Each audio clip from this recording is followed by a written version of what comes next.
Hello everyone, চলে এলাম একটা ছোট্ট মিনি ব্লগ নিয়ে। 25শে মে আমরা কিন্তু চলে এসেছিলাম রেডি হয়ে চাঁদনি চকে। আর সামনেই তোমরা দেখতে পাচ্ছ ই মল। এই ই মল থেকে আমার হাজব্যান্ডের কিন্তু আজকে একটা ফোন কেনা হবে। অনেক দিন ধরেই ভাবছিলাম, বাট আশাই হচ্ছিল না। তো যাই হোক, ফাইনালি যখন চলেই এসেছি, এবার অনেক কিছু ভাবনা চিন্তা করার পরে আমরা চলে এলাম ভিভো স্টোরে। এখান থেকে কিন্তু আমাদের ভিভো V50 ভীষণ পছন্দ হয়ে গেছিলো, আর সেটাই কিন্তু আমরা ফাইনাল করে নিয়েছি। এবার যা যা ফর্মালিটিস থাকে এখানে কিন্তু সব ফুলফিল করা হচ্ছিল। আর ফোনটা দেখো আমাদের হাতের কাছেই ছিল, বাট এটা শুধু আনবক্সিংয়ের অপেক্ষায়।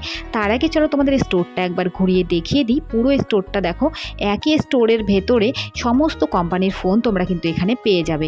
তো ফাইনালি এবার আমাদের ফোনটা আনবক্সিং করবার পালা। এই দিদিভাই কিন্তু আমাকেই বলছিল আনবক্সিং করতে, বাট আমি বললাম যে না, তুমিই করে নাও। তো এই দিদিভাই খুব সুন্দরভাবে যত্ন সহকারে দেখো ফোনটা আনবক্সিং করছিল।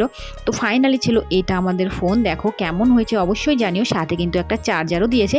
ভিডিওটা ভালো লাগলে অবশ্যই কিন্তু একটা লাইক করো। টাটা।